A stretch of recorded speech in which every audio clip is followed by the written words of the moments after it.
ಇರಾನಿನ ಮೇಲೆ ಅಮೆರಿಕ ಮತ್ತು ಇಸ್ರೇಲ್ ಸಾರಿರುವ ಯುದ್ಧ ಘೋರ ಹಂತಕ್ಕೆ ತಿರುವು ಪಡೆದುಕೊಳ್ಳುತ್ತಿದೆ. ಈವರೆಗೆ ಸಿವಿಲಿಯನ್ ಇನ್ಫ್ರಾಸ್ಟ್ರಕ್ಚರ್ ಅಥವಾ ನಾಗರಿಕ ಮೂಲಸೌಕರ್ಯಗಳ ಮೇಲೆ ಎರಡೂ ರಾಷ್ಟ್ರಗಳು ನೇರವಾಗಿ ದಾಳಿ ಮಾಡಿರಲಿಲ್ಲ. ಆದರೆ ಇದೀಗ ಅಮೆರಿಕ ಮೊದಲ ಬಾರಿ ನಾಗರಿಕ ಮೂಲ ಸೌಲಭ್ಯಗಳ ಮೇಲೆಯೇ ದಾಳಿ ನಡೆಸಿದೆ. ಇರಾನಿನ ಖರಜ್ ನಗರದ ಹತ್ತಿರ ಇರುವ ಮತ್ತು ಟೆಹರಾನಿನ ಪಶ್ಚಿಮಕ್ಕೆ ಇರುವ ಸೇತುವೆಯ ಮೇಲೆ ಬಾಂಬ್ ಹಾಕಿದೆ.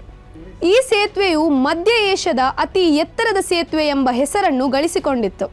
ಸುಮಾರು 136 ಮೀಟರ್ ಎತ್ತರದಲ್ಲಿ ಈ ಸೇತುವೆಯನ್ನು ಕಟ್ಟಲಾಗಿತ್ತು.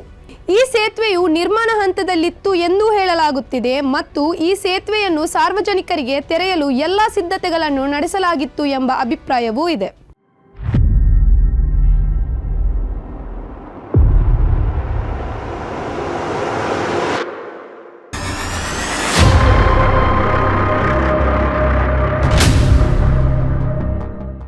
ಇದೀಗ ಅಮೆರಿಕದ ದಾಳಿಯಲ್ಲಿ ಈ ಸೇತುವೆಗೆ ಗಣನೀಯ ಪ್ರಮಾಣದ ಹಾನಿಯಾಗಿದೆ.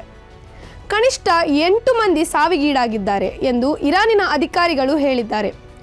ಅನೇಕರು ಗಾಯಗೊಂಡಿದ್ದಾರೆ. ಮಾತ್ರ ಅಲ್ಲ, ಅಮೆರಿಕದ ಅಧ್ಯಕ್ಷ ಟ್ರಂಪ್ ಈ ದಾಳಿಯ ಜವಾಬ್ದಾರಿಯನ್ನು ಹೊತ್ತುಕೊಂಡಿದ್ದಾರೆ.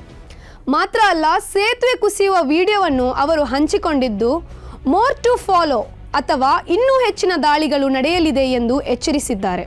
ಇರಾನ್ ತನ್ನ ಜೊತೆಗೆ ಒಪ್ಪಂದಕ್ಕೆ ಬರದಿದ್ದರೆ ಇನ್ನೂ ಕಠಿಣ ದಾಳಿಗಳನ್ನು ನಡೆಸುವುದಾಗಿ ಅವರು ಹೇಳಿದ್ದಾರೆ. ಆದರೆ ಇರಾನ್ ಈ ದಾಳಿಗೆ ಬೆದರಿಲ್ಲ ಎಂದು ಹೇಳಿದೆ. ನಾವು ಈ ಸೇತುವೆಯನ್ನು ಕಟ್ಟುತ್ತೇವೆ ಮತ್ತು ಗಲ್ಫ್ ರಾಷ್ಟ್ರಗಳಲ್ಲಿರುವ ಸೇತುವೆಗಳನ್ನು ಗುರಿ ಮಾಡಿ ಬಾಂಬ್ ಹಾಕ್ತೇವೆ ಎಂದು ಇರಾನ್ ಹೇಳಿದೆ. ಇರಾನಿನ ಈ ಹೇಳಿಕೆಯು ಯುದ್ಧ ಕೊನೆಗೊಳ್ಳುವುದರ ಬದಲು ಇನ್ನಷ್ಟು ಭಯಾನಕ ಪರಿಸ್ಥಿತಿಗೆ ತಿರುವು ಪಡೆದುಕೊಳ್ಳುತ್ತಿರುವುದನ್ನು ಸೂಚಿಸುತ್ತಿದೆ. ಒಂದು ವೇಳೆ ಇರಾನ್ ತಾನು ಹೇಳಿದಂತೆ ಗಲ್ಫ್ ರಾಷ್ಟ್ರಗಳಲ್ಲಿರುವ ಸೇತುವೆಗಳ ಮೇಲೆ ದಾಳಿ ನಡೆಸಿದರೆ ಅದು ಗಲ್ಫ್ ರಾಷ್ಟ್ರಗಳ ಸಂಪರ್ಕ ದಾರಿಯನ್ನೇ ಕಡಿತಗೊಳಿಸುತ್ತದೆ. ಮಾತ್ರ ಅಲ್ಲ, ಅಲ್ಲಿನ ಎಲ್ಲ ಚಟುವಟಿಕೆಯನ್ನು ಅದು ಸ್ಥಗಿತಗೊಳಿಸುತ್ತದೆ. ಇದರಿಂದ ಉದ್ಯೋಗಗಳು ನಷ್ಟವಾಗಬಹುದು. ಆರ್ಥಿಕವಾಗಿ ಗಲ್ಫ್ ರಾಷ್ಟ್ರಗಳಿಗೆ ತೊಂದರೆಯಾಗಬಹುದು. ಇದರ ಪರಿಣಾಮವನ್ನು ಭಾರತವೂ ಸೇರಿದಂತೆ ಜಗತ್ತಿನ ವಿವಿಧ ರಾಷ್ಟ್ರಗಳಿಂದ ಉದ್ಯೋಗಕ್ಕಾಗಿ ಬಂದವರು ಎದುರಿಸಬೇಕಾಗಬಹುದು. ಈ ಹಿನ್ನೆಲೆಯಲ್ಲಿ ಅಮೆರಿಕ ಸದ್ಯ ತೆಗೆದುಕೊಂಡಿರುವ ನಿರ್ಧಾರ ಮತ್ತು ಅದಕ್ಕೆ ಪ್ರತಿಕಾರವಾಗಿ ಇರಾನ್ ತೆಗೆದುಕೊಳ್ಳಲಿರುವ ಕ್ರಮ ಗಲ್ಫ್ ರಾಷ್ಟ್ರಗಳಲ್ಲಿ ಭಯವನ್ನು ಹುಟ್ಟುಹಾಕಿದೆ. ಇದೇ ವೇಳೆ ಇರಾನ್ ಅನ್ನು ಶಿಲಾಯುಗಕ್ಕೆ ತಳ್ಳುವುದಾಗಿ ಟ್ರಂಪ್ ಬೆದರಿಕೆ ಹಾಕಿದ್ದಾರೆ. We're going to hit them extremely hard over the next 2 to 3 weeks. We're going to bring them back to the Stone Ages where they belong. In the meantime, discussions. ಅಮೆರಿಕದ ಅತ್ಯಾಧುನಿಕ ವಿಮಾನಯಾನ ಯುದ್ಧ ಹಡಗಾದ USS George H.W. Bush ಅನ್ನು ಮಧ್ಯ ಏಷ್ಯಾಕ್ಕೆ ಕಳುಹಿಸಿಕೊಟ್ಟಿದ್ದಾರೆ. ಹೊರ್ಮುಜ್ ಜಲಸಂಧಿಯಲ್ಲಿ ಇರಾನಿನ ನಿಯಂತ್ರಣವನ್ನು ತೆಗೆದುಹಾಕುವ ಉದ್ದೇಶ ಇದಕ್ಕಿದೆ ಎಂದು ಹೇಳಲಾಗುತ್ತಿದೆ. ಹೊರ್ಮುಜ್ ಜಲಸಂಧಿಯಲ್ಲಿ ಸಾಗುವ ಹಡಗುಗಳನ್ನು ತಡೆದರೆ ಇರಾನಿಗೆ ಬಾಂಬ್ ಹಾಕಿ ಶಿಲಾಯುಗಕ್ಕೆ ತಳ್ಳುವೆ ಎಂದು ಟ್ರಂಪ್ ಹೇಳಿದ ಬಳಿಕ ಈ ಬೆಳವಣಿಗೆ ನಡೆದಿದೆ. ಈ ಯುದ್ಧ ವಿಮಾನದ ಮೂಲಕ ಇರಾನಿನ ವಿದ್ಯುತ್ ಸ್ಥಾವರ ಮತ್ತು ಮೂಲಸೌಕರ್ಯಗಳ ಮೇಲೆ ದಾಳಿ ನಡೆಸುವುದಾಗಿಯೂ ಅವರು ಬೆದರಿಸಿದ್ದಾರೆ. ಅಂತೂ ಯುದ್ಧ 5ನೇ ವಾರಕ್ಕೆ ಕಾಲಿಟ್ಟಿದೆ. ಒಂದು ಕಡೆ ಯುದ್ಧ ಸ್ಥಗಿತಗೊಳ್ಳುತ್ತದೆ ಎಂಬ ವಾತಾವರಣ ಉಂಟಾದರೆ ಇನ್ನೊಂದು ಕಡೆ ಯುದ್ಧ ತೀವ್ರಗತಿಯನ್ನು ಪಡೆಯುತ್ತಿದೆ ಎಂಬ ವಾತಾವರಣ ಉಂಟಾಗುತ್ತಿದೆ.